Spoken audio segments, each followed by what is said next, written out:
Let us see the note. Given a partition,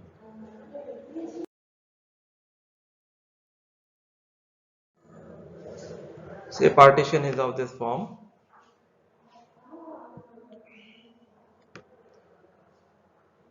These are the subsets of the given set A. So we know the partition. If we know the partition, we can generate the equivalence relation R. Using this partition, we can generate back equivalence relation. Let us see how.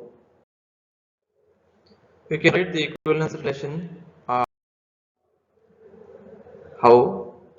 You take the subset and relate with all possible elements inside this. Only one possibility is there. One is related to itself. So we have 1 comma 1. Now let us go for the second subset. If you check for all possibilities of relations between these two elements, first one will be 2 is related to 2, we have taken here, and second case is 2 is related to 3, we have taken, and the third is 3 related to itself, we have taken, and the last possibility is 3 related to 2, we have taken here. So this completes the possibilities of relations between these two elements. Similarly, we can write other pairs for this subset, like here we have written. You can check. Now if you see, this R is an equivalence relation. It will satisfy reflexive because 1 comma 1, 2 comma 2, 3 comma 3, 4 comma 4, 5 comma 5 is there. So it is reflexive. Similarly, you can check it is symmetric as well as transitive. Therefore, it becomes equivalence relation. So what we learned through this note, given a partition, we can generate back equivalence relation. What is given? Given a partition of a set A with respect to equivalence relation, but we don't know equivalence relation. So using this partition, we can generate back equivalence relation in this way. Now let us consider this other example. Let A be a set. Now we define a relation R on A cross A. The relation is defined on A cross A. Relation is not defined on A. Relation is not defined on A, but the relation is defined on A cross A. So the elements in this A cross A, our set is A cross A. So what kind of elements will be there in this A cross A? Ordered pairs, not the single elements. The elements are itself the ordered pairs, like x comma y. Now we say any two elements in this A cross A are related like this. See, this is one element and this is another element.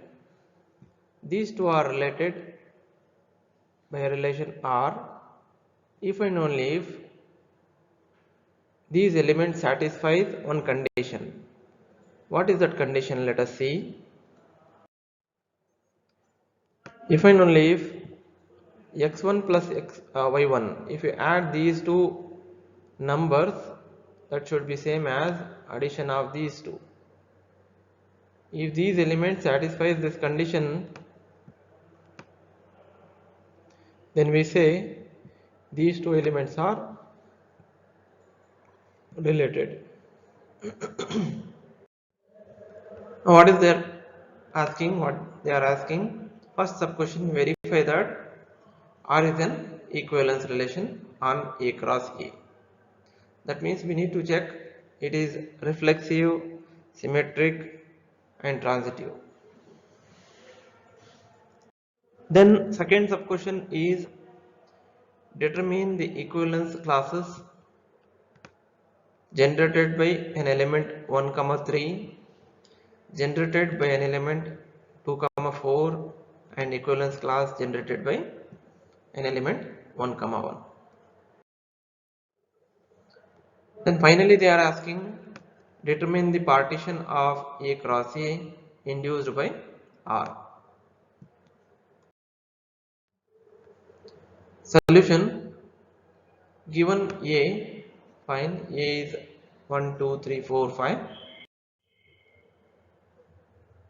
and the relation is defined on A cross A as this if and only if satisfies this condition. To verify it is an equivalence relation, we need to first check it is reflexive. Reflexive means what we need to prove, an element is related to itself. That means you take any element in general, if you are able to prove it is related to itself, then you can say it is reflexive. How do we prove it is related to itself? By satisfying this condition. Yes, obviously we can write x plus y same as x plus y. X plus y same as x plus y. Therefore, x comma y is related to itself x comma y. See here we have written this condition here. We have verified this condition here. That is, addition of these elements again is same as addition of these elements. The same thing. So therefore, we can say x comma y is related to x comma y for all elements x comma y. Xy is related to xy. R is reflexive. Now to check R is symmetric, we take two elements from A cross A. This is our set here. We have taken two elements from the set and we consider x1 y1. This element is related to this element. We have taken this element is related to this element. Then what we need to prove? The other way is possible. That is, this element will also be related to this element. We need to prove. Since we have considered one way,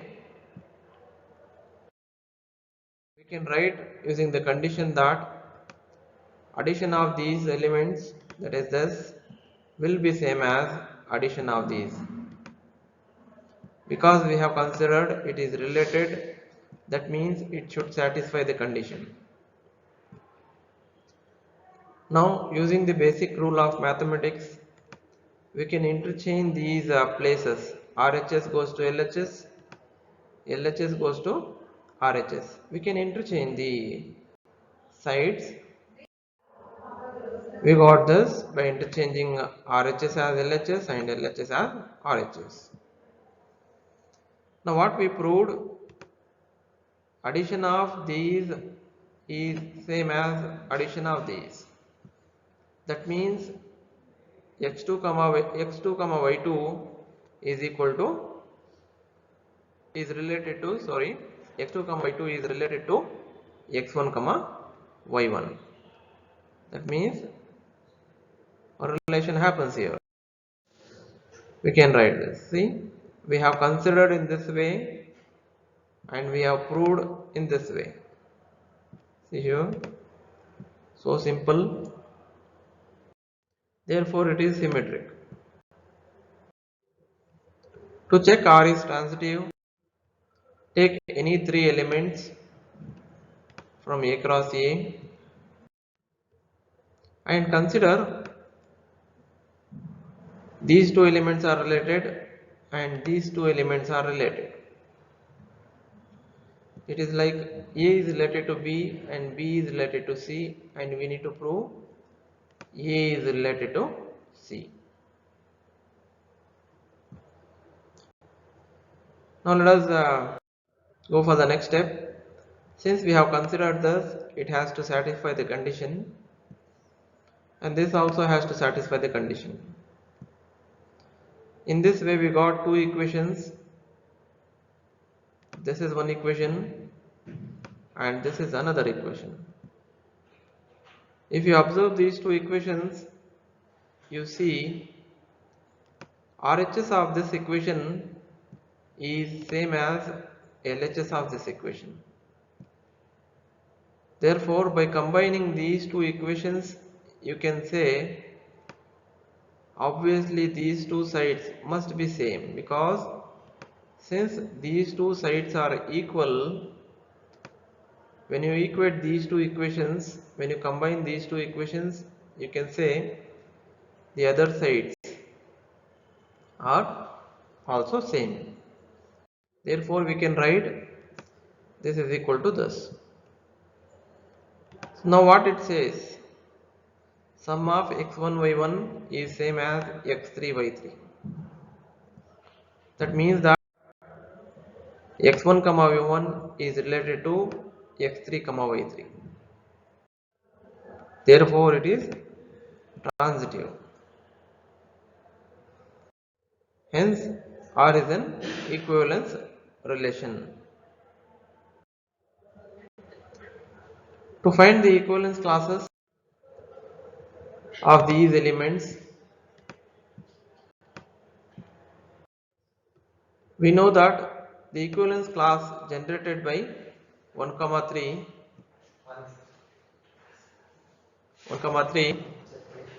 is defined as set of all x comma y belonging to A cross A such that x comma y is related to our element 1, 3. That means whichever element is related to 1, 3, that element we have to take inside our class, equivalence class. But what is this condition says in our question?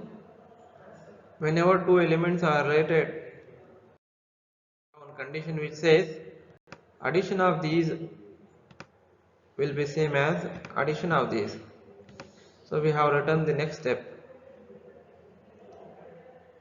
Now we need to go for the next step, which says x plus y is equal to 4.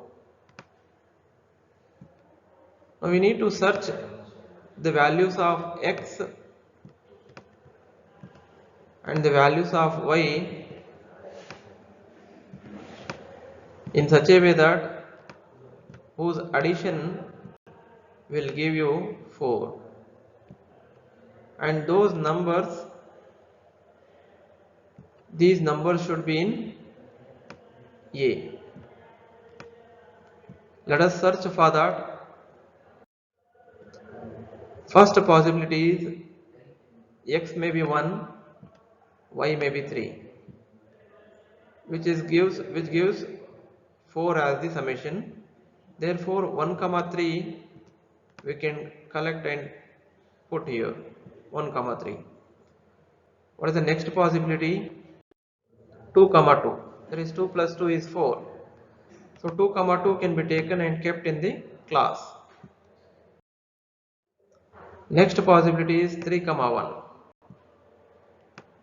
So 3, 1 can be kept in the class. So these are the only possibilities whose sum gives 4. So we have collected 1, 3, 2, 2, 3, 3. This forms the equivalence class generated by 1 comma 3. See, on this basis only we generated those numbers. On this basis only we generated the set of all ordered pairs. So similarly, we can generate the equivalence class of 2 comma 4 and 1 comma 1. Let us see. Equivalence class generated by 2 comma 4 is set of all elements x comma y which are related to 2 comma 4. What is the next step? Write the definition of the given relation in the question, the condition which says this. Now what is 2 plus 4? It is 6. Now search for the values of x and y in A whose summation gives 6. See, these are the numbers 1 comma 5 whose summation is 6, 2 comma 4 whose summation is 6, this and this. There is no other number whose summation gives 6. Therefore, equivalence class consists of these elements. Now equivalence class generated by 1 comma 1 is defined like this. The next step is the condition. If you add these two, you will get 2. Now what are the numbers whose summation gives 2? Only one possibility is there. It may be 1 and this also must be 1. There is no other numbers. We cannot take 0. We cannot take 1 and 0 because 0 is not there in our set A. 0 does not belong to A. So we cannot take 0. So only one possibility is 1 comma 1 which we have taken here. So we have generated the equivalence classes. To find the partition induced by R, we have to find the equivalence classes of all the elements. Equivalence classes of all the elements of the set A cross A with respect to what is our A cross A? The Cartesian product gives the Cartesian product. This is the complete set A cross A. This is the complete set A cross A. Now we need to find equivalence classes of all the elements and select only the distinct equivalence classes. Select only the distinct equivalence classes that will give you the partition. That will give you the partition capital P. Let us see now. Equivalence class generated by 1 comma 1 is 1 comma 1. Equivalence class generated by 1 comma 2 is this. Again you can observe that this class will be same as the class generated by 2 comma 1 because its summation is also 3 and its summation is also 3. So these two are the same. So while collecting we take only any one, either this or this as a partition set. We collect any one of these in the partition set. So we found 1 comma 2 and 2 comma 1. Now we go for 1 comma 3 gives this. And you can also observe that the equivalence class 1 comma 3 is same as equivalence class generated by 2 comma 4 and equivalence class generated by 3 comma 1 because summation here is also 4. Here is also the summation is 4. So we say this is also the same as equivalence class 2 comma 2, which is again the same as equivalence class of 3 comma 1. Similarly, go ahead for possibilities, you'll get these things. These you need to collect only disjoint equivalence classes.